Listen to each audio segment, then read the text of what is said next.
Hey and welcome to Squidly Bits, our second channel where we give you the best tutorials on the internet. And today we have a guest that is a double Slayer Sword winner. Say hi to... Neil! Yeah!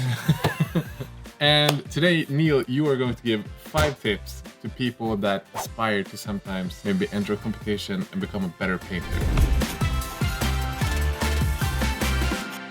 So do you want to take us off with tip number 1? Practice makes perfect. I think sometimes, especially when you look at things online, it's easy to get caught into, I want to try that new thing out. And I think if you're starting on your painting journey, you need to get the basics mastered. Yeah. And if you really focus on, you know, how you apply your paint, getting nice, clean coats, your brush control. Yeah, learning basic stippling, basic blending, and you just work on those until you feel as though you're really competent with them. You can then use those skills for more complicated techniques. Absolutely. This is something that Lucas and I saw a lot in the Squidmore Open painting competition. A lot of people, they would be able to place higher just because they mastered the basics, compared to maybe some people that would have, you know, a green glowing light that would emit object source lighting on the miniature, and they would try to do NMM but haven't really mastered the basics of having fully covering layers. So the miniature looks a lot messier than if they would spend the exact same amount of time but just cleaning it up, doing like all the basic stuff perfect, as opposed to going full ham with the most difficult technique but not having the basics mastered already. Yeah, completely. I think that when you really have mastered the basics, the other techniques then also become really easy to get the hang of. If you haven't mastered them and you move on to those more complicated techniques, you then find them really hard and it can be frustrating. I think, and it's easy to try and skip ahead. And you sometimes have to put those hours in. Especially I feel like if you're competing in Golden Demon as well. Oh yeah. That is a competition where they are not forgiving with basic technique. Oh yeah. You need to master the it's basics. Very clinical. If there's a mistake, they will find it. So sometimes the basics is everything painted, and you know, that people then will forget to, you know, simply just paint something a color. You know, it doesn't have to be complicated.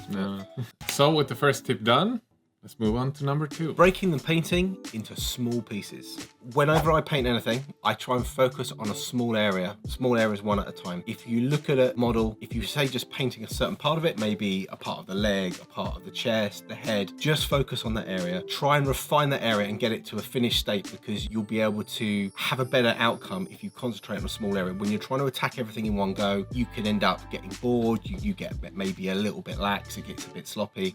You want to focus on a small area, make it as neat and tidy as possible. Yeah.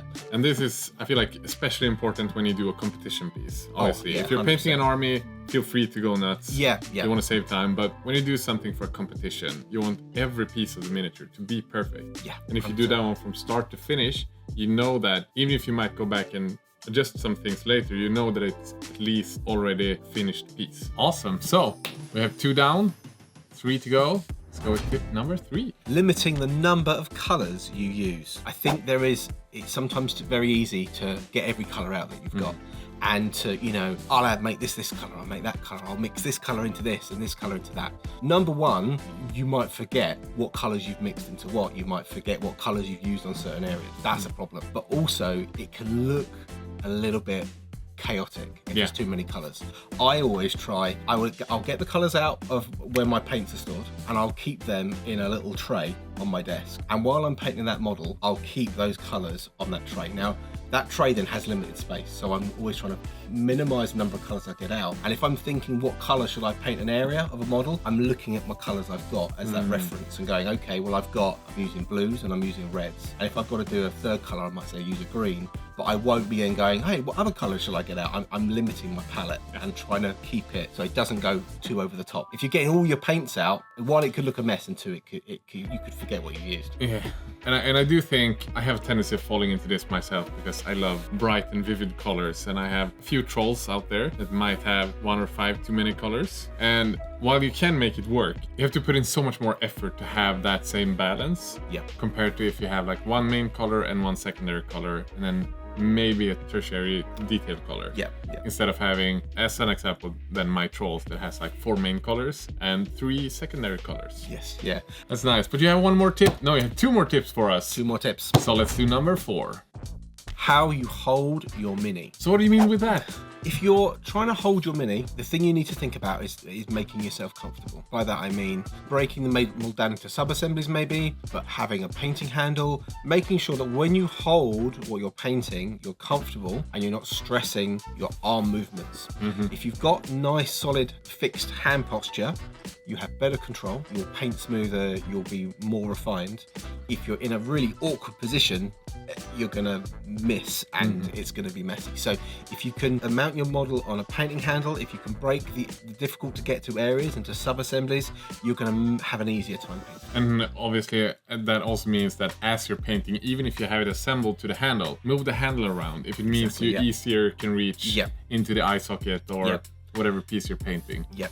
So something to consider is how you control your brush. So when you're, when you've got things in a good position, you can control your brush better. So if you're bringing your brush towards you, it's easy to control. I always say don't try and paint side to side. Always try and paint up and down because your hand naturally moves up and down easier. It's harder to go side to side. So if you've got it in a comfortable position, you can bring that brush up and down, up and down. Nice. But the last one and the one that you've all been waiting for.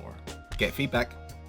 So getting feedback, I think, is so important when you're painting, because quite often we paint alone, we paint in maybe very secluded, not speaking to anyone, and we may look at something and think, wow, yeah, I've done a good job, and most times you have done a good job. But getting feedback from other painters will really push you on, because people can be critical, they can give you tips, they could advise where you could maybe try different things, and getting feedback is how everyone gets better.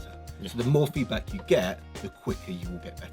Absolutely. And even with that, like surrounding yourself with people that are better than you. If you're just a beginner, you surround yourself with people that is slightly better than that has maybe painted for a few years and can teach you those basics. But if you're moving along with your painting, you're learning some of the more advanced techniques, then make sure that you have maybe a person that's won a painting competition giving you feedback, and it's people that you trust as well. Maybe not just trust a random person on Facebook to give you the right feedback, but find that one person that you look up to that maybe has that skill that you are looking to now learn and learn from them. And competitions are a great thing because you'll find high caliber painters going to them, and I don't think I've ever seen anyone at a painting competition refuse to talk to someone about, hey, can you give me some feedback? I've never seen anyone get turned away. So if you go to a competition, you can go and meet those people and say, hey, could you give me some feedback on what I've done? And 9 times out of 10, they're going to give you absolute nuggets of gold.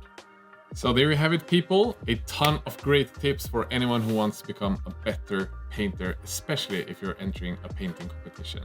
Neil, do you have anything that you want to plug? Where can people find you? All I have is my Instagram. So you can find me on Instagram at Neil Paints. We'll put the link down below. And that's all I have. I don't have anything to vlog. If you want to paint like Lucas and I, we do have 3 paint sets with all the paints that we use on a daily basis. So if you want to follow any of the tutorials on this channel, you can go follow the link to those paint sets down below. And if you want to see these videos a week early, the Patreon is the way to go. Of course, massive thanks to all of those of you who already are patrons, making sure that we can do this full time for a living. So with that said, have a good day and fuck off.